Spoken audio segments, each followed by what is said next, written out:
íamos falar da Bíblia. Vocês todos têm uma Bíblia, não é? Estava no quarto. Mas não faz mal. Não, não é preciso, por enquanto temos. Chega, basta ter aqui uma para vermos. Íamos fazer uma pequena reflexão sobre a Bíblia, sobre este nosso livro, não é? Este livro que o Senhor nos confiou. E diz-nos o primeiro livro da Bíblia, o livro do Gênesis, que Deus criou o homem e o colocou num jardim belíssimo, o jardim do paraíso. E diz-nos que Deus gostava de lá ir e passear pela brisa da tarde. Eu acho esta passagem lindíssima quando leio esta frase do Senhor. Gostava de passear pela brisa da tarde. Aliás, os bilhões, trilhões de planetas, de estrelas, de galáxias, cometas que existem no universo só fazem sentido por causa deste jardim que Deus criou. E ao longo dos séculos os homens têm-se esforçado e procurado ver onde é que está, onde é que fica este jardim do paraíso, não é? Há programas no Discovery Channel, essas coisas todas sobre onde é que será o jardim do paraíso. Não vamos nunca descobrir por aí fora, porque o jardim do paraíso não está fora de nós, está dentro.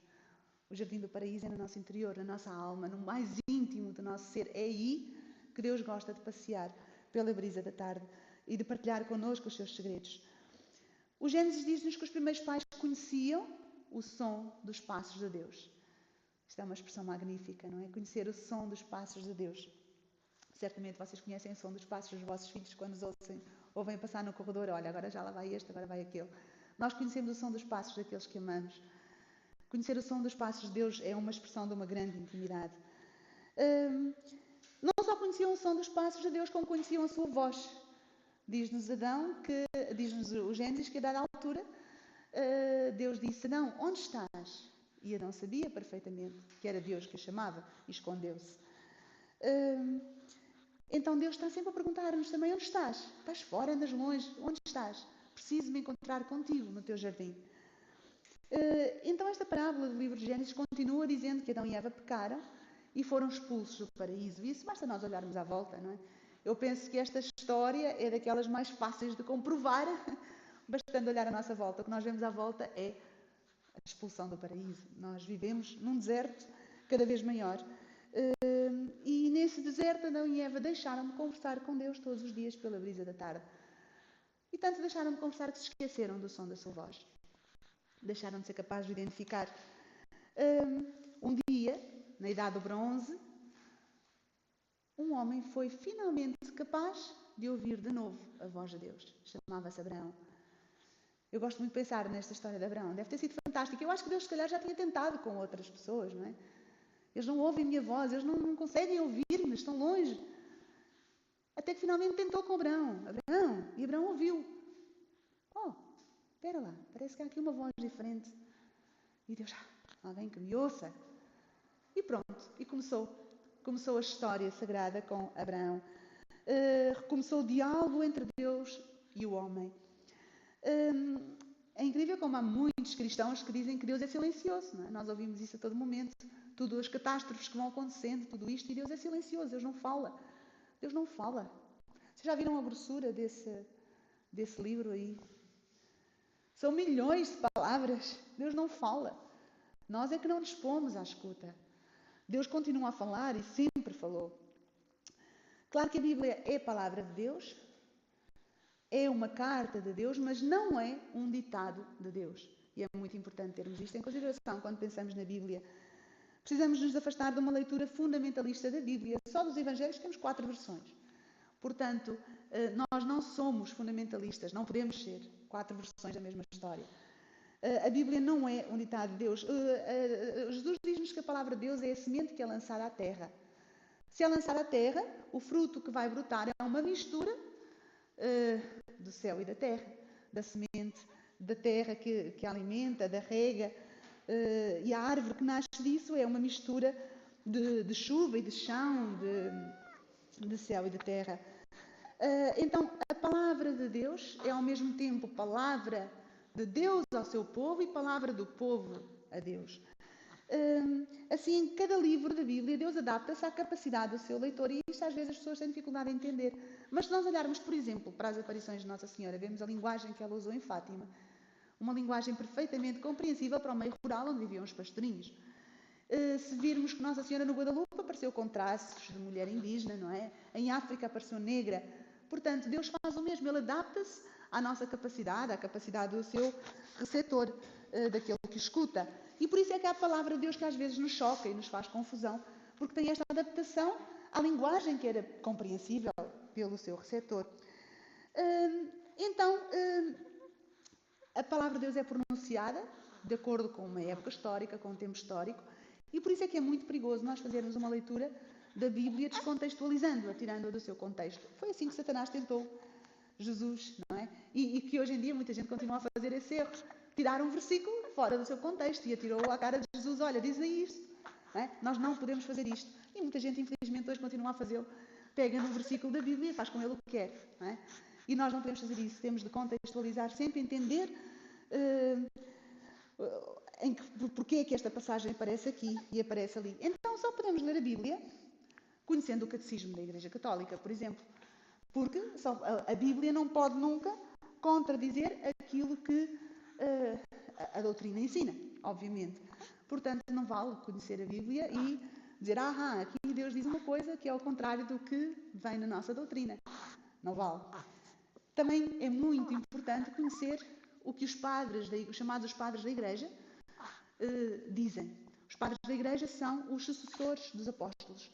Santo Agostinho e uma série de outros padres que apareceram nos primeiros séculos do cristianismo e que interpretaram a palavra de Deus. E é fundamental nós conhecermos o seu pensamento, conhecermos o que eles dizem, a forma como eles interpretam a Bíblia. Porque nós, aquilo que acontece, e isto é um perigo muito grande, não sei se já se deram conta, é aparecerem hoje em dia alguns biblistas no nosso tempo que de repente descobriram a pólvora, não é? De repente descobriram a roda e estão aí todos felizes que realmente tudo o que vimos até agora, tudo o que foi dito em séculos e séculos de igrejas, de repente deixou de fazer sentido. E há biblistas que cativam muito porque falam muito bem, têm um grande dom da palavra, que é um perigo muito grande, não é? A gente sabe que o dom da palavra pode ser muito perigoso e temos a noção disso na história. Têm um perigo muito grande e eles dizem claramente que Nossa Senhora, por exemplo, não era virgem ou que Satanás é uma abstração e outras coisas assim. E grandes biblistas, grandes nomes que enchem auditórios. Portanto, temos de ter cuidado que de repente não somos nós no século XX, com as nossas noções de psicologia modernas, que vamos entender a palavra de Deus diferente do que foi entendida pela tradição, pelos padres da Igreja, muito importante, e que são os sucessores dos apóstolos, e pelo nosso Catecismo da Igreja Católica. Então, os primeiros cristãos, como vocês sabem, como é que eles se tornaram cristãos? Foi fácil, não é? Foram a uma livraria, compraram uma Bíblia e leram, não? Não foi? Não foi assim? Pois, a Bíblia ainda não era um best-seller na altura, não é? Ainda existia apenas uma em cada sinagoga, o Novo Testamento ainda nem sequer estava escrito. Eu ia-vos contar uma pequena história, ou relembrar-vos uma pequena história. Não sei se... Sim, já vai, dou mais um pouquinho, está quase. Uma pequena história, não sei se lembram dela. No verão de 2014, há uns anitos atrás, uma história que impressionou toda a gente, que foi a história do jornalista James Foley, que foi, portanto, estava preso nos países árabes, não lembro onde era, e que foi decapitado. E aquilo que tocou as pessoas e que passou nas redes sociais foi um pormenor muito interessante. O James Foley era um jornalista de cerca de 40 anos, solteiro, e ele tentou, em todo o tempo que esteve lá preso, tentou escrever cartas aos pais. Uma carta aos pais. E foram sempre interceptadas e nunca chegaram. Até que finalmente ele teve uma outra ideia. Ele ditou a sua carta de despedida aos seus pais, a outro prisioneiro que estava com ele. E a primeira coisa que esse prisioneiro fez quando James Foley foi decapitado e ele foi libertado foi voar para os Estados Unidos e ir diretamente à casa dos pais de James Foley, repetir a carta que tinha memorizado. Essa carta passou nas redes sociais, foi bastante divulgada. E na altura, quando eu ouvi isto, fiquei a pensar, bolas, imaginemos a tensão daquele homem, daquele jornalista também, a escutar cada palavra que o amigo lhe ditava. A forma como ele memorizou cada palavra.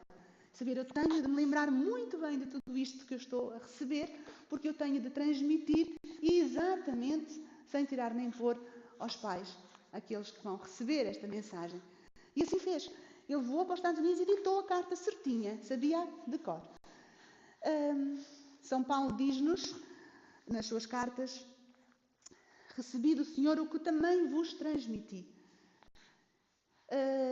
E nós vemos em Jesus, então, pouco antes de morrer, foi ter com os seus amigos e disse-lhes, eu tenho uma mensagem para vos dar, vou-vos dar um mandamento novo. E ditou-lhes o seu testamento, ditou-lhes a sua carta. Eu imagino a atenção daqueles discípulos a dizer, espera lá, nós vamos ter de nos lembrar muito bem de cada uma destas palavras, vamos ter de transmitir muito bem àqueles a quem ela se destina. Transmitir por palavra aquilo que nos foi confiado. Receberam assim a carta de Jesus e esta carta de Jesus atravessou os séculos, porque foi transmitida com esta emoção de alguém que está no seu momento final da vida, que depois venceu a morte, sabemos, mas naqueles momentos finais, antes da cruz, Jesus disse-nos, ditou-nos a sua carta e eles receberam-na e chegou até aos nossos dias. Claro que nós hoje não precisamos memorizar nada, nós temos o Google, não é? Precisamos de alguma coisa, vamos lá googlar. Imediatamente temos acesso a qualquer informação. Pois não era assim nestes primeiros tempos, graças a Deus. Porque se tivesse sido assim, se calhar, muito se teria perdido. Com esta nossa falta de treino da nossa memória, muito se teria perdido e não teria chegado, certamente, até aos nossos dias. A Bíblia conta uma história. Vamos ver qual é a história que nos conta a Bíblia. E então, eu pedi ali ao Manuel, que tem a Bíblia à frente, que abrisse logo na primeira frase do Gênesis. Primeira frase, o primeiro versículo do livro do Gênesis, faz favor.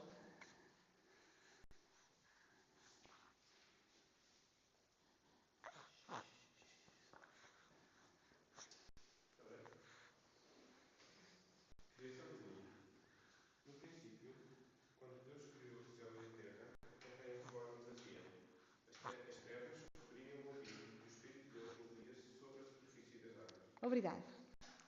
E agora vamos à última página. Pode ser? Alguém quer ler a última página? Pode ser, o Manuel também está ali, ou patrocínio. Pode ser aí então, na última página da Bíblia, vamos ao Apocalipse 22, versículo 17.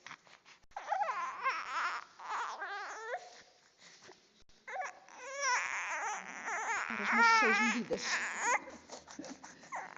Para as minhas 6 medidas. Sim. Só 17.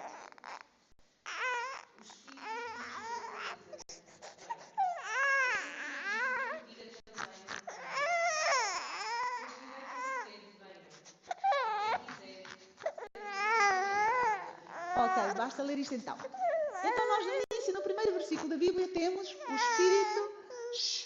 o Espírito pairava sobre as águas. E agora no final, o que é que nós temos?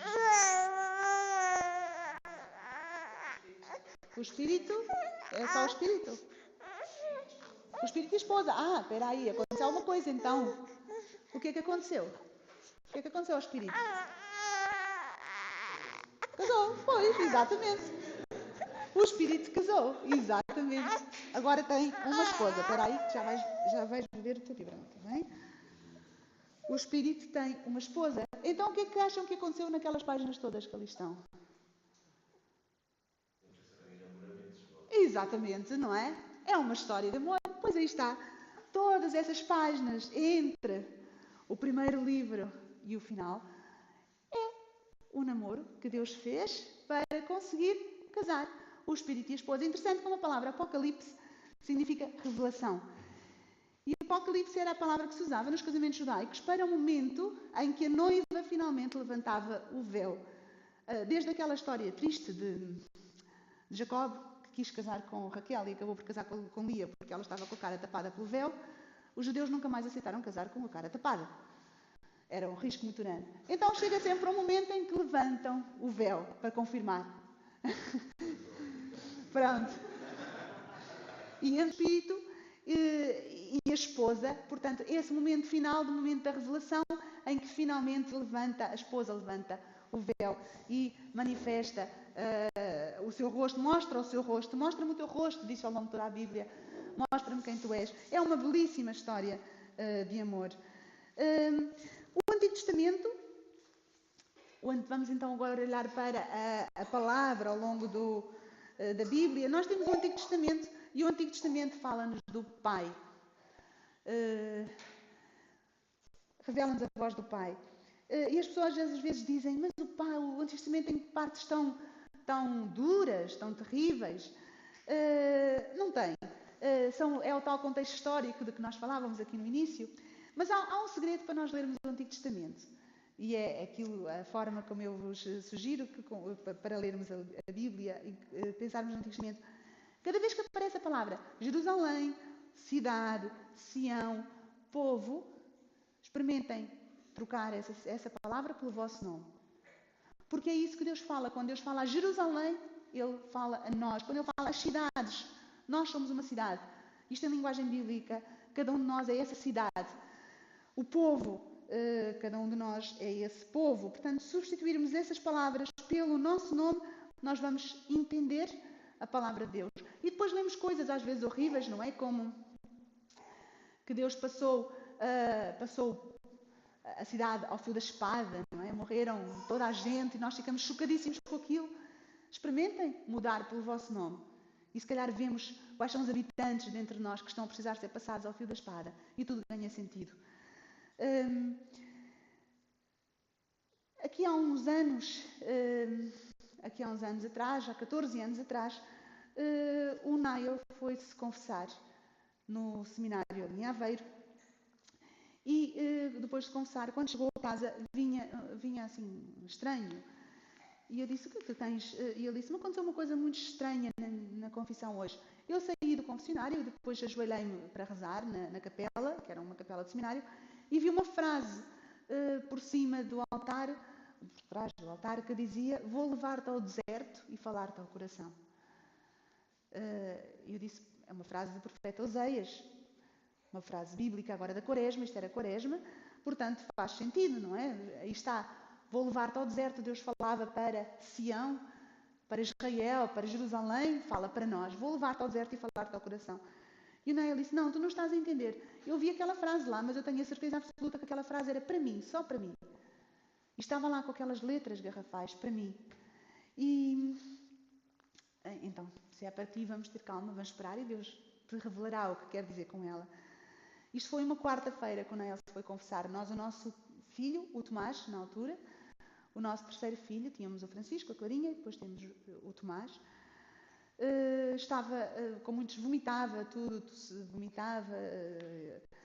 o que ele comia. Tinha um ano e pouco, 14 meses, e estava sempre a vomitar, não segurava nada no estômago.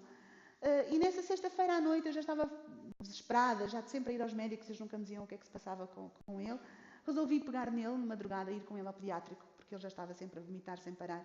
E já sem nada no estômago mesmo, só reflexo. E quando chegámos ao hospital, os médicos levaram-no a fazer um ataque, eu não pude ir porque eu estava grávida de 12 semanas de David, o que está ali, de 12 anos. Estava grávida de 12 semanas, não fui lá dentro, fiquei cá fora à espera. E quando o médico veio com o menino, pôs-me assim ao colo, em pé no corredor, pôs-me assim ao colo e disse-me, olha, o seu filho tem um tumor cerebral maligno e tem 2, 3 meses de vida no máximo. E pronto. Vale é que o Nael estava ao meu lado e me segurou, e eu segurei o bebê, e passámos, de facto, 2 meses e meio no hospital, já não saímos ali, veio a avó buscar os netos, etc., os mais velhos, já não saímos ali. Depois tentámos a tudo por tudo, os médicos pediatras acharam que se podia ainda tentar alguma coisa, embora o primeiro neurologista, de facto, acertou em cheio. Quimioterapias, operação à cabeça, não mexeram nem 1 centímetro, nem 1 milímetro do tumor, e o Tomás morreu. E durante todo o tempo da morte, da doença do Tomás, quando se tem um filho doente, a gente acorda de manhã e sabem aquela sensação dos pesadelos. Uau, foi um pesadelo. Aquilo é o contrário. Acordamos e dizemos, não, espera lá, está tudo mal. É o contrário dos pesadelos, é acordar para um pesadelo. Então a primeira coisa que acordávamos de manhã era, espera lá, Tomás está a morrer. E depois a seguir vinha outro pensamento: vou levar-te ao deserto e falar-te ao coração. E esta para nós foi a grande descoberta da palavra de Deus na nossa vida. Aquela palavra que foi escrita há milhares de anos, ela foi escrita para mim. Ela foi escrita para mim agora, hoje, na minha vida. Foi escrita para cada um de nós nesses nossos momentos.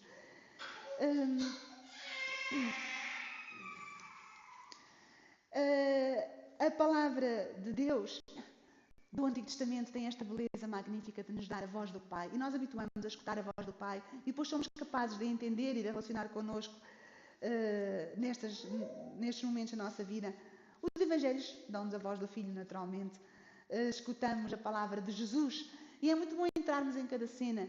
Como nós cantávamos estes cânticos que nós temos das famílias Caná, como nós entramos na história, subimos à árvore para ver Jesus passar, estamos ali a tocar-lhe no seu manto, entrar profundamente na passagem do Evangelho, entrar lá, sermos aquela personagem, não sempre as melhores.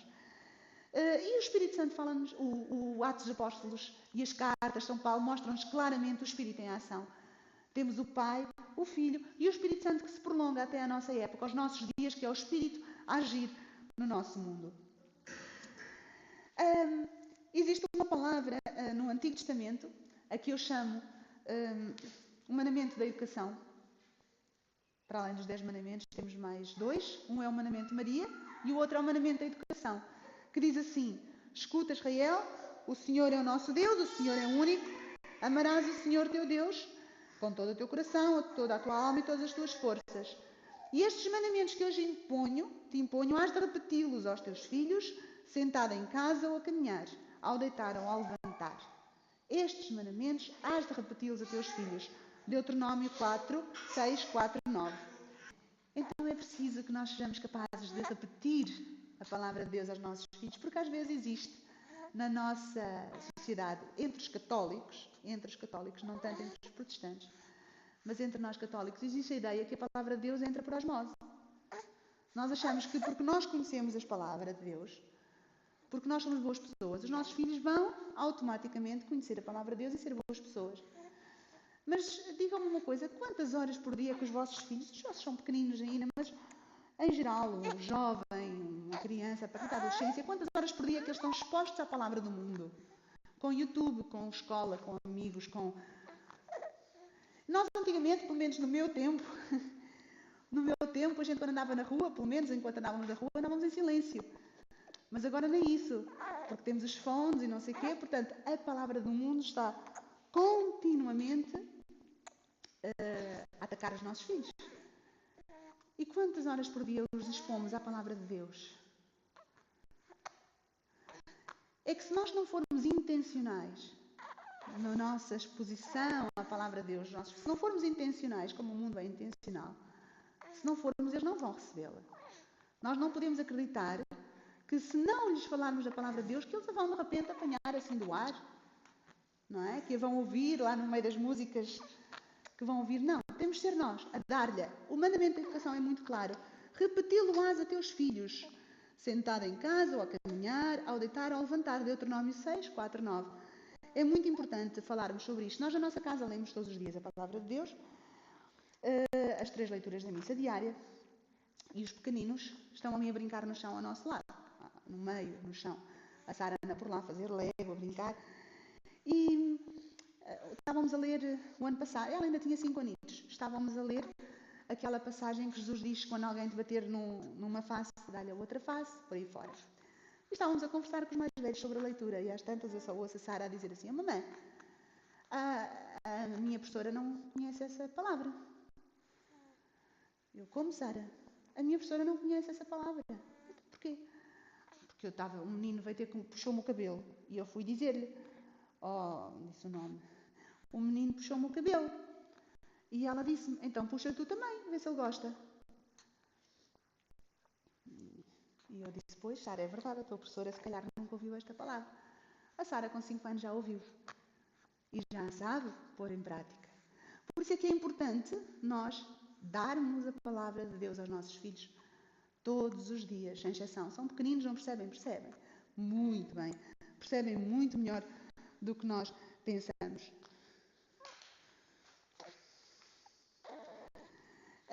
à medida que nós entramos neste conhecimento da palavra de Deus, nós vamos descobrir uma coisa magnífica, que é descobrir a nossa história como uma história bíblica. É engraçado, quando Nossa Senhora diz, eis a serva do Senhor, quando ela dá esta resposta, Nossa Senhora está simplesmente a fazer suas as palavras de todos os que foram chamados ao longo da Bíblia. Naquele momento ela deu-se conta, uau, eu fui convocada.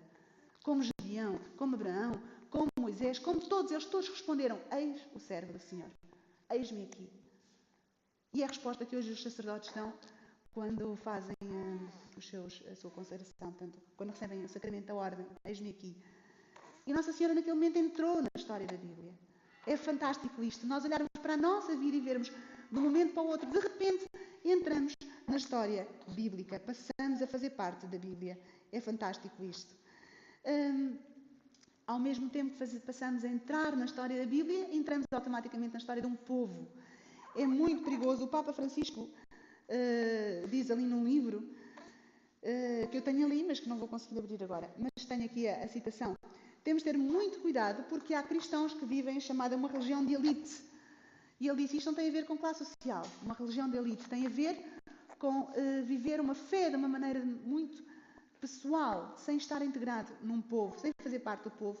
E ele diz, Nossa Senhora era tão parte do povo que daí vem a surpresa das pessoas. Não é este o filho de José, não é este o filho de Maria, então nós não conhecemos a sua mãe. Ela integrava-se perfeitamente na normalidade do povo. Vivia uma vida extraordinária por dentro, mas por fora uma vida perfeitamente ordinária, no sentido normal, comum, igual aos outros, não é? É isto que temos de ter este sentido, não é? De viver extraordinariamente por dentro, mas sermos semelhantes, fazer parte do nosso povo, da nossa cultura, do nosso tempo, por fora. E pronto, esta primeira reflexão sobre a Bíblia.